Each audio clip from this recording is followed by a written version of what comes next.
Hello and welcome to or welcome back to Lauren's Legends. Yes, I am dressed up as a lioness. You are correct.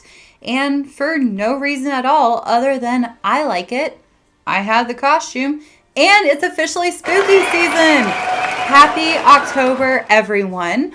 Our first official video of spooky season is talking about the dark side of the French Renaissance, which is ironic because this era of time is usually referred to as the time of rebirth and coming out of the dark. But when diving into the history of these times, there are so many terrifying facts to shine a light on. And with that, let's jump right in.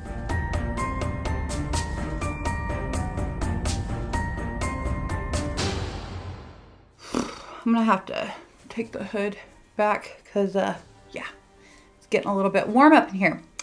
The French Renaissance period began in the late 15th century. It came with the French invasion of Italy and the surrounding areas. Before the French came, the Middle Ages art was full of religion, and the French were like, guys, let me show you what we can do, and brought a new way of more in-depth education, more accurate science, literature, music, art, and so much more advanced things throughout all of Europe. When Catherine Medici married Henry II and became queen, she would bring even more ideas and would directly help change the architecture. And every time I hear of Catherine, I think of that show Reign. Who else watched that? Because Catherine was a beast in it. Okay, so this all sounds good. What could go wrong? I'm happy you asked. You see, all of this new stuff would bring much political corruption, a huge rise in piracy, and of course, the original witch hunts that were conducted throughout the entire country. I am going to quickly cover the religious wars that were going on during this time, only because every religion seemed to be fighting another religion, and I could do a whole video, actually a whole series on it. The brutal Ottomans took over after the defeat of the Byzantine rule. The Ottomans would conquer places and take slaves and turn them into soldiers, always enlarging their armies. To ensure fear among their peers, every 4 or 5 years, they would enact what they referred to as the blood tax. Rural Christian families would be forced to give up one male child under 2. These children were then taken and converted to Islam and raised up in an army that would come back and fight their own people. The Ottomans were also well known for their massacres, wiping out entire cities and leaving no one alive. Local villagers would keep lookouts, and if they heard that they were coming, everyone would flee as fast as they could. If the Ottomans knew it was a Christian village, they would do their best to hunt down the fleeing farmers and torture them. Some would keep the women and have their ways with them, and when they were done with the women, they would receive even worse fates than the men that had been cut down. Their absolute worst act came in after the fall of Famagusta in 1571. They decimated the Christian population even after the city surrendered. The brutes then located the Venetian commander Marco Antonio Bragadin. The Ottoman commander decided to have the Venetians' ears and nose cut off and then to drag him around the city while he was still alive and screaming. And as if that was not horrific enough, he was then tied to a ship mast and flayed. The poor guy was still alive through this, and his body would stay on the mast as a war trophy. And flaying people was like a huge thing that they did in this time. And what many people do not know is that Vlad Tepes, or Vlad the Impaler, known as the inspiration for Dracula, was captured and held and tortured for a time by the Ottomans. When he was freed is when he began to hunt down the invading Ottoman and seek his own gruesome revenge. He would capture hundreds and impale them by taking a blunt stick and putting it in up their backsides, and then it would break out of their chests. It is said that Vlad would take his lunch at the table outside, watching his enemies slowly succumb to their deaths. The Ottomans' reign would eventually come to an end, but I can't help but wonder if the torture that Vlad experienced with them led to him being so well known to this day as someone so evil. Next, I am going to dive into the pirates and how they were thriving at this time in history. In North Africa, mainly the Macedonia area, ships were a way of life, and life on the sea was never an easy one. That was until North Africans began to hear about the wealth of Italy, Malta, and Spain.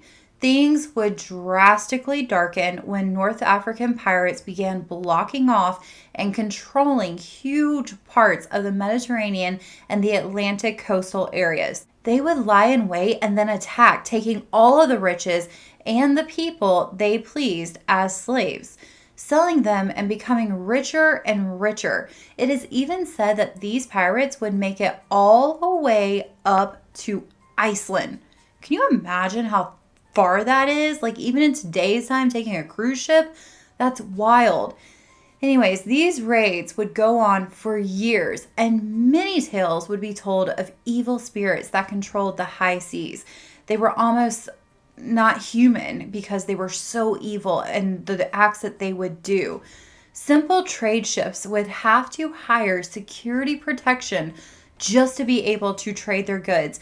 And there are several stories where rich men were made to walk the plank as, the pirates were laughing at them that they had no control. But some of these men were able to somehow make it to rocks and survive the horrifying experiences. The worst treatment would again be given to the women. Phew. I, of course, like many, fantasize about living in other times, and I think I would be okay without power, and I could farm and trade animals. I love camping already. I'm great with fire. I'd be fine. But then I read about what happened to all of these women throughout history, and I'm like, I'm okay. I'm good right here in this timeline. So the women on these ships that were commandeered would be R-worded by pretty much every man on the ship and used whenever they wanted. If they were pretty, when the men would dock back into port, the women would normally be sold into as slavery, never to be heard from again. This is the time period that brings the life of the famous Barbossa and his hellish band of misfits and all the lore that would come from them. Now, I know I really haven't mentioned this before, but I really need to mention women were not treated well during this time, bringing me to the terrifying OG witch trials. Salem had nothing on this brutal era. This era of more knowledge from science would bring deep fear about witchcraft with all of the knowledge that they still lacked. Everything that had happened in the Dark and Middle Ages only added to that fear. The Catholic Church had no exceptions for anyone rumored to be practicing it.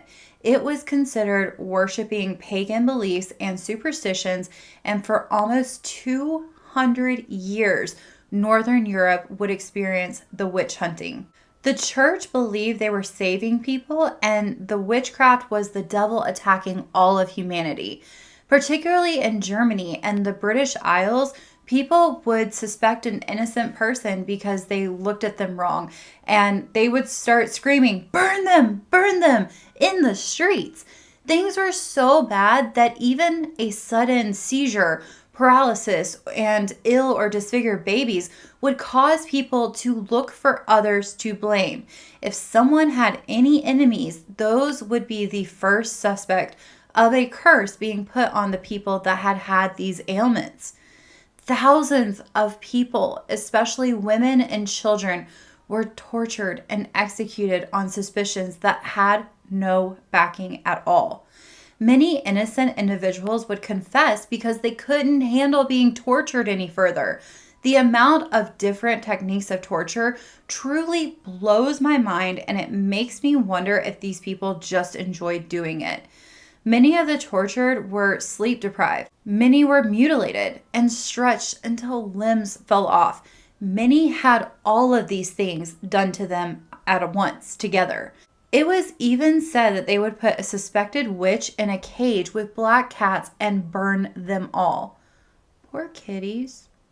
Things even worsen. I know that's hard to believe, but they worsen as a new belief in the church came out. The church believed that the lines were now being crossed and it was no longer just witchcraft, but that it was being merged with demonic possession.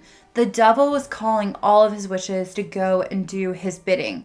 For example, Father Graffiti allegedly possessed and seduced a young nun named Madeline after they were caught together doing the biblical dance. The accusing crowd could not believe that a young nun could have broken her vow without a dark evil being present, and they horribly tortured the father and then burned him at the stake.